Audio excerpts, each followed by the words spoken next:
invited there on the 11th, and then I think they've been pressurized. So now we're asking if Gaurav can go because he's the local MP. So they're finding out. They're obviously being ordered from on top. They don't want me to go.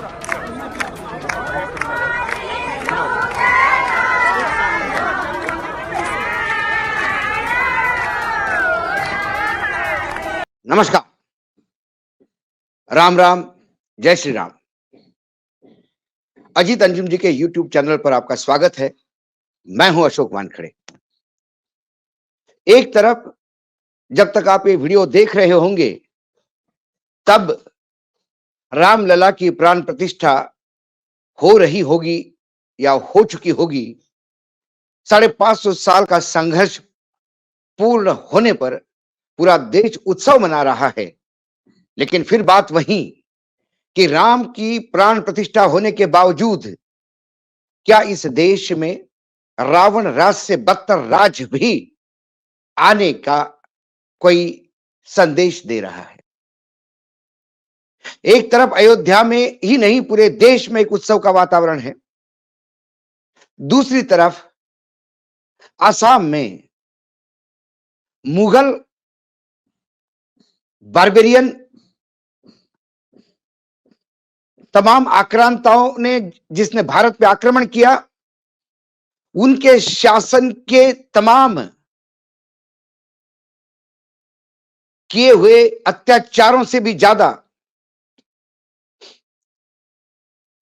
अत्याचार कर रही है आसाम की सरकार। मैं अत्याचार इसलिए कर रहा हूं कि जब आक्रांता आते थे तो हमारे यहां राजा महाराजा हुआ करते थे, राजाओं का शासन हुआ करता था, लेकिन आज तो प्रजातंत्र है। क्या प्रजातंत्र में अब सरकार तय करेगी कौन किस मंदिर में जाएगा और किस मंदिर में नहीं? जब आज रामलला की प्राण प्रतिष्ठा पे पूरे देश पे आह्वान हुआ है कि आप आपके गांव में जहां भी मंदिर है वहां जाइए, पूजा कीजिए, तो असम में ऐसा क्या हुआ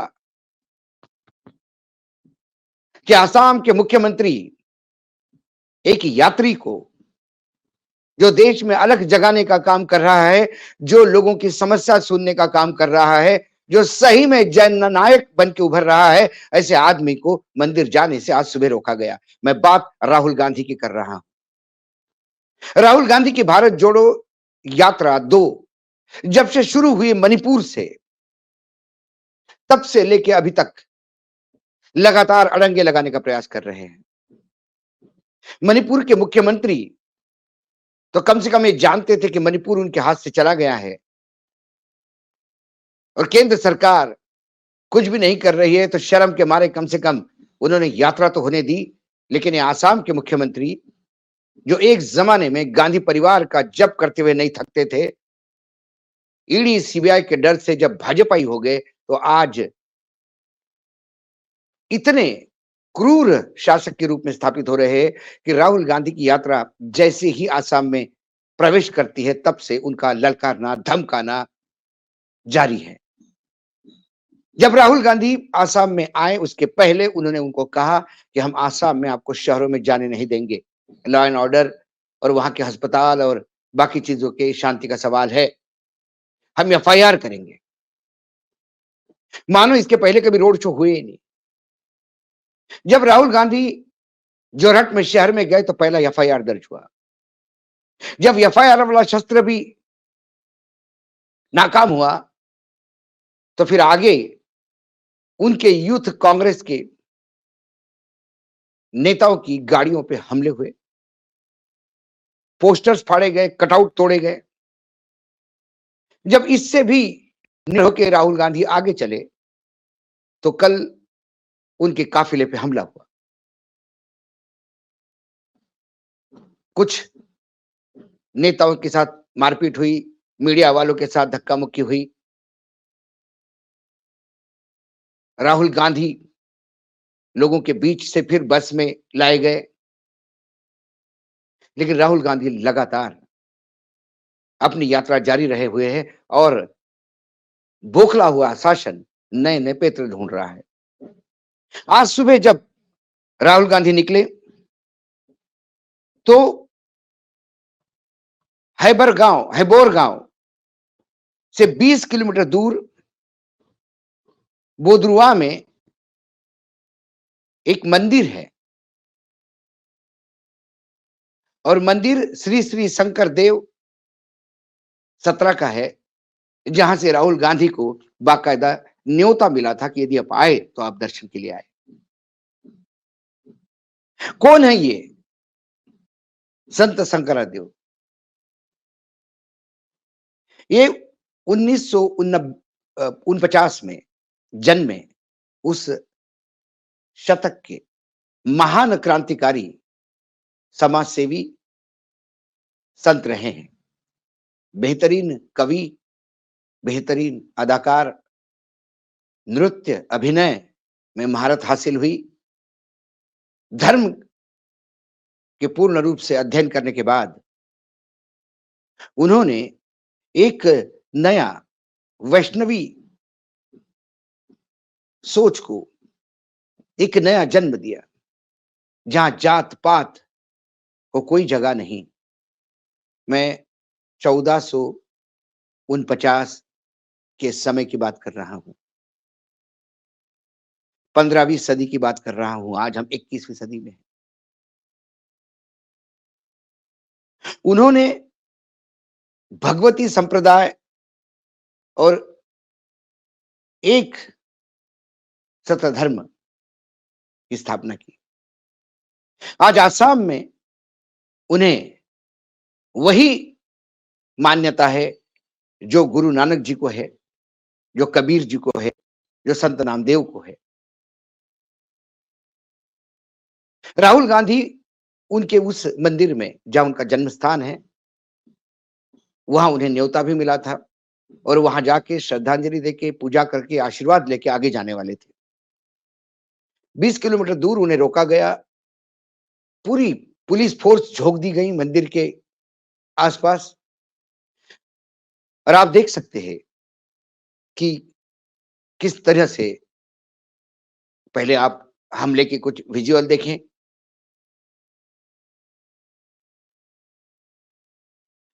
आप कल का राहुल गांधी का वो भारत जोड़ो यात्रा का वो रूप देखे। विरोध करने पे भी वो हंस के सबका अभिवादन कर रहे थे। और आज आप 1 मिनट समय देखिए, वो चीज भी देखिए जो राहुल गांधी लगातार अधिकारियों से पूछ रहे हैं कि मुझे क्यों रोका गया है, ये तो बताइए। मुझे उन्होंने न्योता दिया है, मेरे जाने से इसे क्या गड़बड़ हो गई? और अधिकारी हतबल दिखाई देते हैं। देखिए,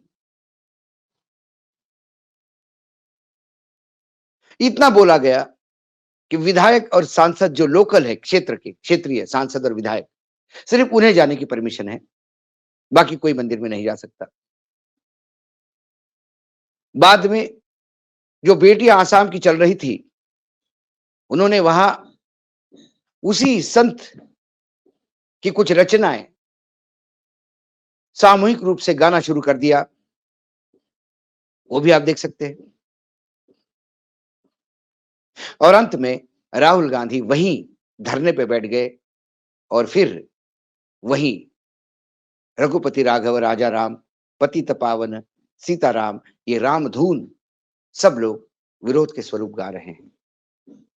दुर्भाग्य है, एक तरह राम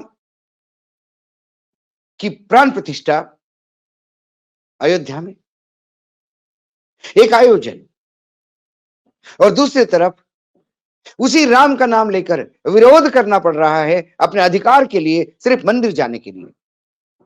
मुगलों के समय में भी मंदिरों पे जाने पे टैक्स लगाया था, लेकिन रोक नहीं। अंग्रेजों ने भी मंदिर तो दलितों को भी खुले कर दिए थे। लेकिन ये अजीब शासन है हेमंत विश्व शर्मा का, जहां कोई सामान्य आदमी उस मंदिर नहीं जा सकता जिसने समाज में एक नई क्रांति लाने का काम किया, समाज में एक नया परिवर्तन लाने का काम किया। पूरा आसाम जिसके सामने नतमस्तक होता है, यदि उस आसाम के भूमिपुत्र को नमन करने कोई जा रहा हो तो हेमंता को क्या प्रॉब्लम होनी चाहिए? हेमंता को अपनी गद्दी हिलती हुई दिखाई देती है।